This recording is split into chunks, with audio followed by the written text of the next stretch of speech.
On a desolate stretch of road in rural Stonington, Connecticut, the night was pierced not by light, but by an eerie, flickering glow. A passerby, navigating the winding blacktop, initially dismissed it as a minor brush fire, a common enough hazard in the wooded areas. He pulled over, intending to be a good Samaritan, and dialed 911. As he retrieved his fire extinguisher, a local volunteer fire chief arrived almost simultaneously. Together, they approached the smoldering pile. It was the fire chief who first recognized the horrifying truth. The shape within the dying flames was not timber or trash, but a human form. Acting with remarkable presence of mind, he angled his extinguisher upward, allowing the chemical spray to fall gently like rain, dousing the flames while preserving the fragile scene. This single act of restraint would prove invaluable. Connecticut state troopers swiftly descended, sealing off the area. Their flashlights cut through the residual smoke, illuminating a grim tableau. The body was extensively charred, a horrific sculpture of ash and loss. It had been meticulously wrapped in layers of plastic, blankets, and sheets, all bound tightly with duct tape. A grotesque parcel discarded in the night. The remote location, the careful packaging, and the obvious attempt to destroy the remains all spoke one clear language. This was a dump site. The real crime, the detectives knew, had occurred somewhere else. Their immediate task was monumental. They had to identify a victim rendered anonymous by fire and malice, and in doing so, find the first thread that would lead them back to the person who committed this act. In the stark, clinical light of the Connecticut State Medical Examiner's Office, Dr. Ira Kaner began the painstaking process of solving the puzzle delivered from Stonington. The body arrived still encased in its macabre wrappings.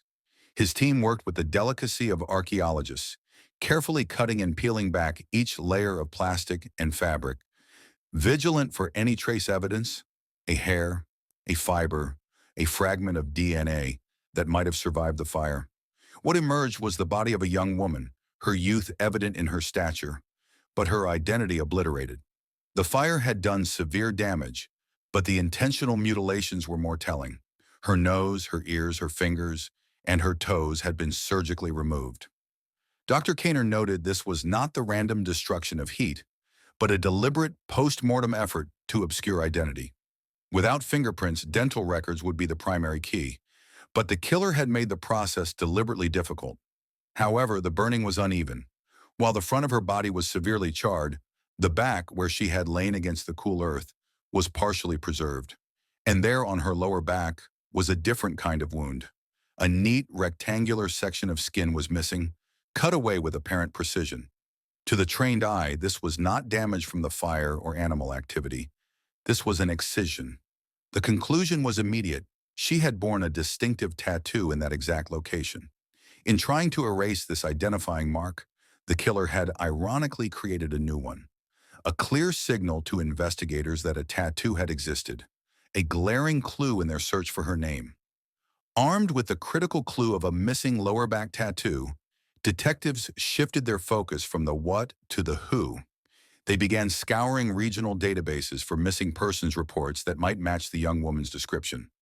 Locally, they found nothing, but casting a wider net, a report from Long Island, New York, some 80 miles away, immediately seized their attention. It concerned 24-year-old Rebecca Coer, a nursing assistant who had failed to show up for work. The report, filed by her frantic father, Larry Ross, contained a specific and striking detail. Rebecca had a large butterfly tattoo on her lower back. The correlation was too direct to ignore. Connecticut investigators reached out to the Coer family and requested Rebecca's dental records, which were hand-delivered by Long Island police.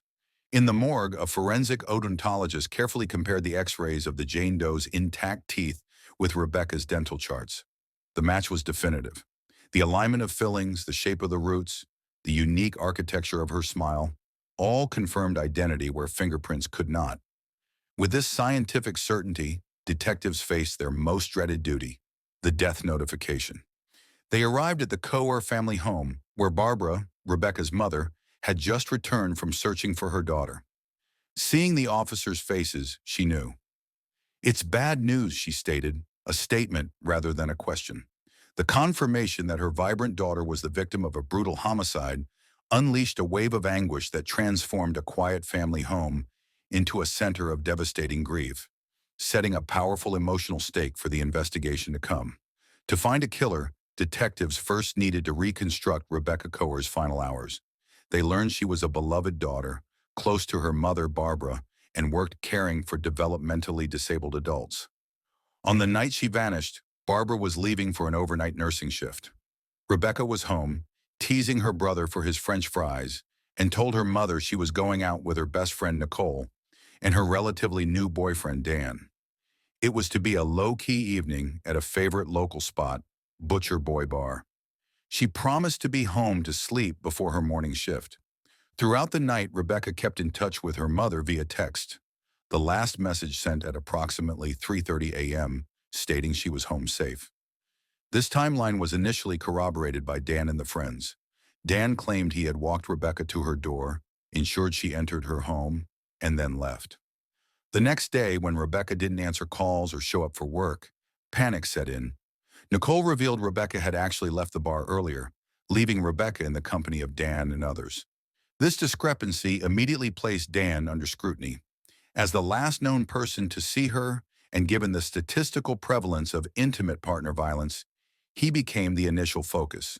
Detectives interviewed him extensively, and he voluntarily submitted to a polygraph examination. The results suggested deception, a finding that deepened suspicion.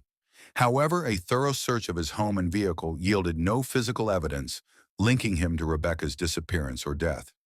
His story, when checked against others from the group, remained consistent. Without concrete proof, the investigative focus could not remain solely on him. The timeline and evidence demanded they look elsewhere. As the investigation into Dan yielded no tangible evidence, detectives turned to a more reliable witness: digital data. They obtained Rebecca Coer's cell phone records, which provided a minute-by-minute ledger of her final hours. The records confirmed the 3:30 a.m. text to her mother, but then they revealed something more. At 4:10 a.m., a call came in from a number with a 617 area code. The call lasted for 15 minutes. Then at 4:27 a.m., another call from the same number, this one lasting a mere 20 seconds. This pattern was a seismic shift in the timeline. Rebecca was not safe at home after 3:30. She was communicating with someone. By analyzing the cell tower pings for that 617 number, investigators could map its movement. The data showed the phone was traveling, moving on a west-to-east trajectory that led directly toward Rebecca's neighborhood on Long Island at the precise time of those calls. The short duration of the second call was particularly telling. Investigators theorized it was a signal, "I'm here," prompting her to come outside. This unknown caller was now the prime suspect. However, the number itself was a dead end. A check revealed it was a prepaid disposable burner phone, purchased with cash and not registered to any name. The caller had taken steps to remain anonymous. He was a ghost in the digital machine, a vital lead that simultaneously led nowhere. The investigation now hinged on identifying the man behind a phantom number, a man who had likely been the last person to see Rebecca Coer alive. With the 617 number as their target but no name attached, detectives returned to the beginning: Butcher Boy Bar. They secured and meticulously reviewed the establishment's surveillance footage from the night Rebecca was there. The grainy video showed Rebecca, Dan, and their friends. At one point, Dan and others were socializing separately, and Rebecca was briefly alone. That's when a man entered the frame. He was older than the group, dressed in a sweater vest, and appeared unassuming. The footage showed him engaging Rebecca in conversation. Crucially, the video captured both Rebecca and the man holding their phones, appearing to exchange information. Detectives re-interviewed Rebecca's friend Jennifer, who had been at the table. Jennifer recalled the man clearly. She described him as pushy and creepy, and remembered a disturbing detail. He had taken her own phone and input his contact information without her full consent. She told police he had said his name was Jay Brown. Investigators immediately seized Jennifer's phone. Forensic extraction of its data revealed the contact: Jay Brown, with the 617 phone number. The connection was explosive. The anonymous caller from the critical 4:10 a.m. and 4:27 a.m. calls was the man from the bar. Jay Brown was no longer a ghost. He was a real person who had physically interacted with Rebecca and her friends. Yet despite having this alias and number, his true identity remained masked. The search for Jay Brown became the investigation's central focus, a hunt for a man who had cleverly inserted himself into Rebecca's world under a fabricated name, only to vanish with her into the night. While detectives hunted for Jay Brown, parallel forensic process was unfolding in the Connecticut crime lab. Focus had turned to the most tangible piece of evidence from the dump site, the duct tape used to bind the plastic shroud around Rebecca's body. A latent fingerprint examiner, processing the adhesive side, a notoriously difficult surface from which to lift prints, made a remarkable discovery. Against all odds, two clear, usable thumbprints were developed, one from a left thumb, one from a right. This was a rare and significant find. The prints were entered into the Automated Fingerprint Identification System, AFIS. Within hours, the database returned a match. The prints belonged to a man named Evans Ganthier. His criminal record was not extensive but contained disturbing notes. Prior arrests and allegations involving the exploitation of women, including claims he had photographed them in his garage. Here was a name, a face, and a troubling history. Evans Ganthier was now a person of supreme interest. But was he Jay Brown? To bridge the gap between the alias and the identity, detectives showed a photo array, including Ganthier's picture, to witness Jennifer. Her identification was immediate and unequivocal. The man who called himself Jay Brown at Butcher Boy Bar was Evans Ganthier. In that moment, two critical investigative streams converged: the digital trail of the 617 calls and the physical evidence from the duct tape pointed to the same individual. The suspect now had a confirmed name and a face. The next phase was to locate him and find the evidence that would place Rebecca Coer in his world. The identification of Evans Ganthier triggered an intensive manhunt. Investigation revealed ties to an address in the Bronx, New York. Police established surveillance and soon spotted his SUV parked nearby. The following day, as Ganthier approached the vehicle, he was taken into custody without incident. He presented an air of cooperation, consenting to interviews and authorizing searches of both his residence and his SUV. The search of his garage revealed a recently cleaned and painted concrete floor, an area that seemed suspicious but yielded no direct evidence. The breakthrough came from his vehicle. Forensic technicians processing the SUV discovered dark, reddish-brown stains in the front passenger compartment. The staining was specific. It was found on the lower side of the center console and, critically, pooled on the front passenger side floor mat. The pattern suggested a source of blood above the mat, with drops running down the console's vertical surface and accumulating below. This placement was inconsistent with a body simply being transported in the rear cargo area. Samples were collected and submitted for DNA analysis. The results were definitive. The blood belonged to Rebecca Coer. This finding was catastrophic to any potential defense. It placed Rebecca, injured and bleeding, in the front seat of Ganthier's car. This physical evidence created an unbreakable link between the victim and the suspect's vehicle, and it strongly suggested the attack had begun or occurred within that confined space. Confronted with the DNA evidence placing Rebecca in his car, Evans Ganthier offered a detailed, elaborate explanation. He admitted meeting her at the bar and claimed she later called him, wanting to continue the party. He said he picked her up, but she soon fell ill, foaming at the mouth. At his garage, he claimed she tripped over dumbbells, struck her head on the concrete, and began bleeding profusely. He stated he panicked, drove her toward a hospital, but found she had stopped breathing.